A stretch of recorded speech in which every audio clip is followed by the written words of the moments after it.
चलो भाई आज देखते हैं अपन नीट 2013 का सवाल क्या कहता है। नीट 2013 का सवाल और इलेक्ट्रोस्टैटिक्स में अपन का इलेक्ट्रिक फील्ड एंड चार्जेस का है सवाल। सवाल में क्या दे रखा है दिख गया होगा स्क्रीन के ऊपर। बोल रखा है कि two pith balls carrying equal charges are suspended from a common point by string of equal length. ठीक है भाई। The equilibrium separation between them is are.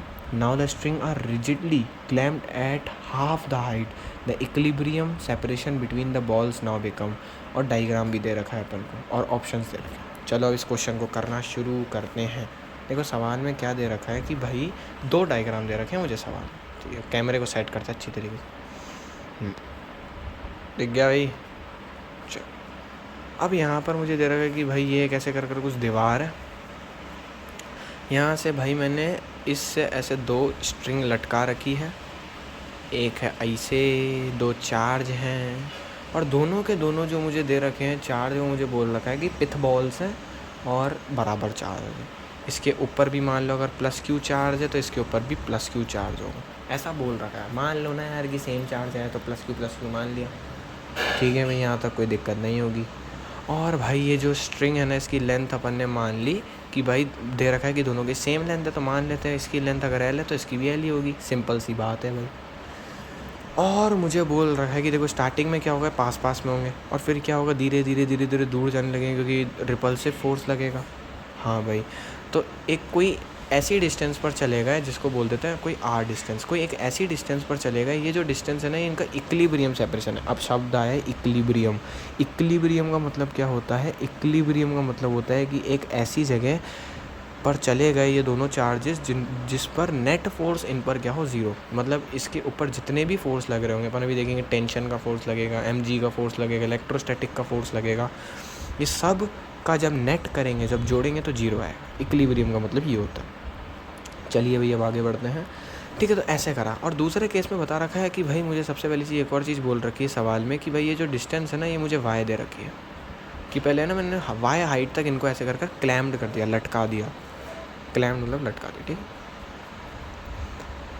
और भाई फिर मैंने क्या करा, ऐसे करा कि भाई थोड़ी देर बाद मैंने थोड़ी चुल मची और मैंने ऐसे कर दिया, यूँ करके। ठीक है, अब देखो क्या करा, कुछ ऐसा करा। ये प्लस क्यू चार्ज था, ये भी प्लस क्यू चार्ज था, वही सारी चीज़ें सेम थी। अब ये जो डिस्टेंस थी ना, जो मैंने जिस हाइट पर क्लैम्प्ड कर रखा था ना, वो डिस्टेंस मैंने y/2 कर दी, आधी कर दी। तो देखो जब मैंने डिस्टेंस ये कम कर दी होगी ना तो चार्ज जो होगा ना उनमें जो सेपरेशन आएगा ना, इक्विलिब्रियम सेपरेशन, वो चेंज हो जाएगा। क्यों हो जाएगा भाई चेंज? इसका रीज़न भी समझ लो। देखो भाई होगा क्या कि भाई देखो स्ट्रिंग की लेंथ तो अभी भी एल है, लेकिन ज़्यादा चौड़े हो जाएंगे ना भाई, जाएंगे डिस्टेंस पर लेकिन ज़्यादा चौड़े हो जाएंगे। ठीक है, ऐसे फैल जाएंगे जाते ही। ठीक है, ऐसे होता है कि जब हाइट कम कर देते तो दूर हो जाते हैं। क्वेश्चन में भी अपन को दे रखा है कि भाई अब जो सेपरेशन होगा ना, मैं मान लेता हूँ वो सेपरेशन है एक्स। पहले सेपरेशन अपन को क्वेश्चन में दे रखा था आर था, और जो सेपरेशन मान लिया मैंने एक्स है, और ये जो एक्स सेपरेशन है ना, इक्विलिब्रियम सेपरेशन, अब जो y/2 डिस्टेंस के कारण आ रहा है ये बताना है मुझे भाई। कैसे बताऊँगा भाई अब मैं?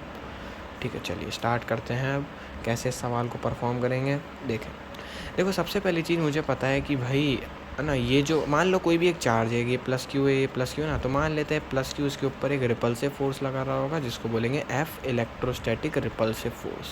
ठीक है, मुझे एक चीज़ पता है यहाँ पर टेंशन जो होगा ना वो लग रहा होगा। ठीक है भाई, और टेंशन की डायरेक्शन कैसी होती है? पॉइंट ऑफ कॉन्टैक्ट जो होता है ना स्ट्रिंग और किसी ऑब्जेक्ट के बीच में, उसके अपोजिट डायरेक्शन में होती है। ठीक है, सारे मैं चीज़ें बताते हुए जा रहा हूँ और नीचे की तरफ लगेगा mg। सिंपल सा है। अब कुछ नहीं करना, इस प्लस क्यू चार्ज की मैं बना देता हूँ FBD।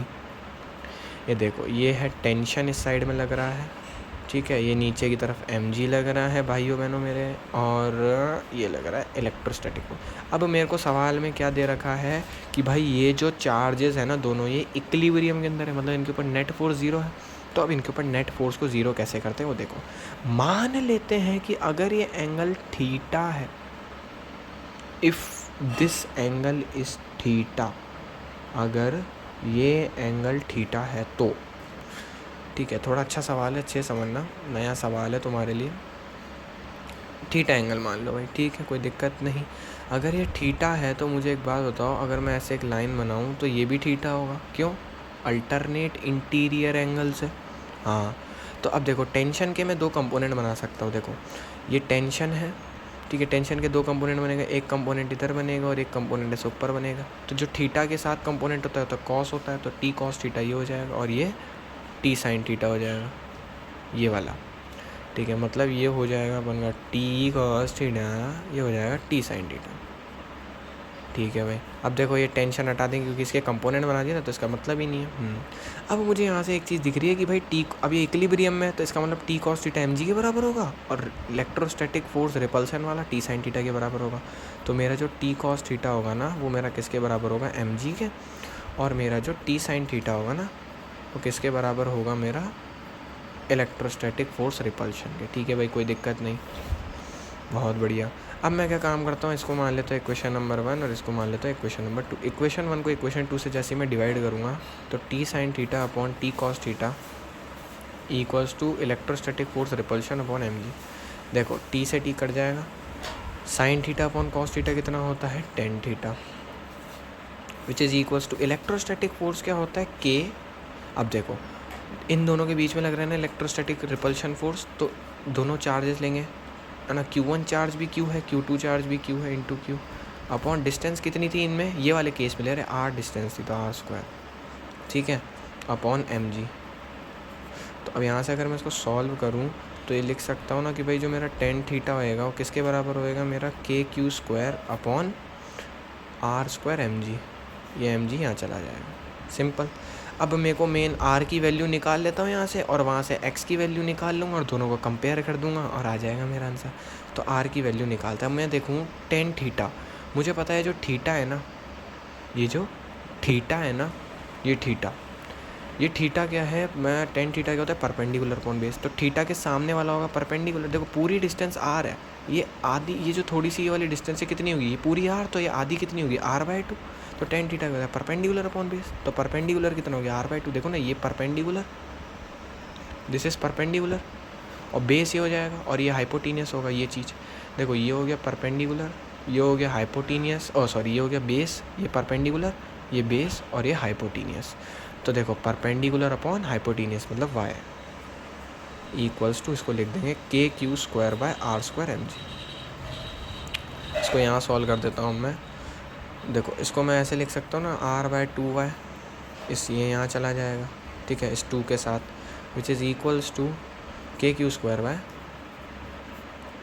R² mg, ठीक है। अब यहाँ से मैं अगर इसको सॉल्व करना चाहूँ, देखो थोड़ा मैं कचरा करता हूँ ना तो अच्छे से समझ लेना, ठीक है।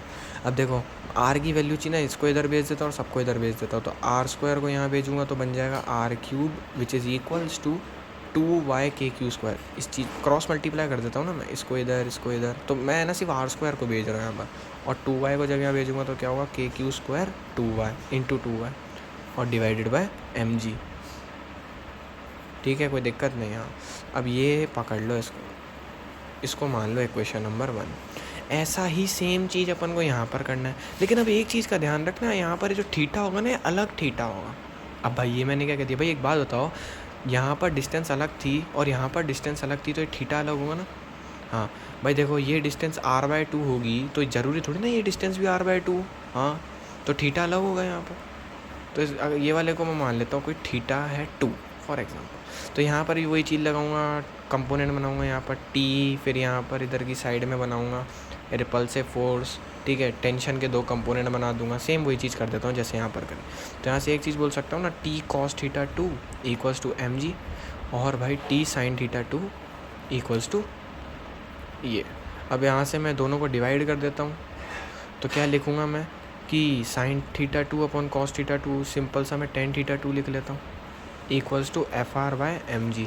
अब मैं यहाँ से डायरेक्ट लिख रहा हूँ, ठीक है, क्या लिख रहा हूँ कि भाई टेन थीटा 2, देखो टेन थीटा क्या होता है, थीटा 2 माना है परपेंडिकुलर, ये क्या होगा, एक पूरी x डिस्टेंस तो ये होगा x/2, सिंपल सा, तो x/2, और ये डिस्टेंस कितनी है, परपेंडिकुलर अपॉन बेस कितनी, y/2।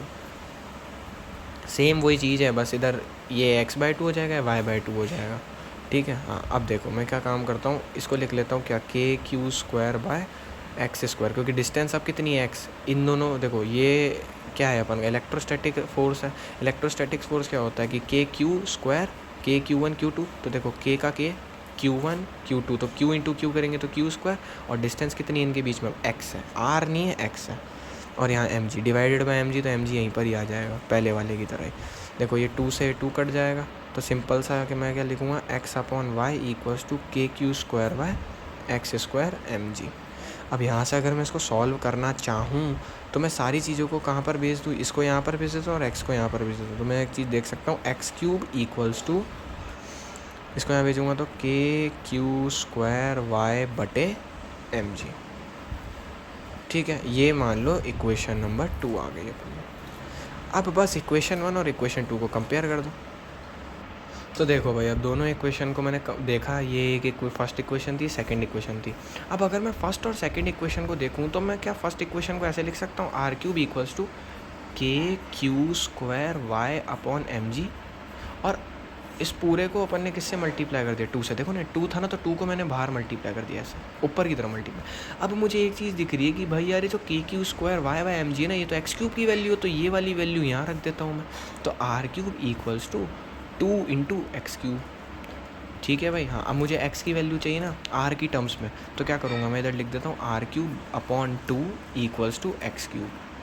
ठीक है, अब मैं एक्स क्यूब की यहाँ से सिंपल सी वैल्यू निकाल लूँगा, क्या कि आर क्यूब बाय 2। अब ये जैसे ही क्यूब रूट इधर जाएगा तो क्या बनेगा, आर क्यूब क्यूब रूट बनेगा। देखो क्यूब रूट को ऐसे रिप्रेजेंट करते हैं, यहाँ पर जो ये जो डंडा होता है ना, ये यहीं पर ही अपन का 3 आ जाता है, डिवाइडेड बाय 2 का क्यूब रूट इसी जगह पर। देखो अगर मैं ऐसे लिख रहा हूँ ना कि 2 और यहाँ पर 3 लिख रहा हूँ, इसका मतलब है 3√2, और अगर ये इस डंडे के इधर आ जाए ना, इसका मतलब है कि क्यूब रूट ऑफ 2 है। ठीक है, हाँ। x की वैल्यू यहाँ से सिंपल से निकाल सकता हूँ, इसको लिख सकता हूँ आर क्यूब की पावर 1/3। देखो हमेशा याद रखना, जब भी मैं क्यूब को खोलता हूँ ना, क्यूब हो जाए ना, हाँ, जब भी मैं क्यूब को खोलता हूँ ना, ठीक है, जब भी क्यूब को खोलते हैं ना अपन, तो जैसे क्यूब को जब अपन खोलते हैं तो पावर में आ जाता है 1/3, और जब स्क्वायर को खोलते हैं तो पावर में क्या आ जाता है, हाफ। जैसे मैंने बोला अंडर रूट एक्स, इसका मतलब क्या है, एक्स की पावर हाफ। मैंने बोला अंडर रूट एक्स और क्यूब रूट लगा दिया, तो इसका मतलब है एक्स की पावर 1/3, याद रखना। और अपॉन में क्यूब रूट ऑफ 2, तो यहाँ से सिंपल साइज 3 से 3 कट जाएगा, और एक्स की वैल्यू क्या आ जाएगी, R upon cube root of 2। तो क्या ये कोई ऑप्शन में मैच कर रहा है, एक बार मैं चेक करता हूँ। तो ये कौन सा ऑप्शन है अपना, ऑप्शन नंबर ए। तो भाई इसका आंसर जो होएगा वो होगा ऑप्शन नंबर ए। ठीक है।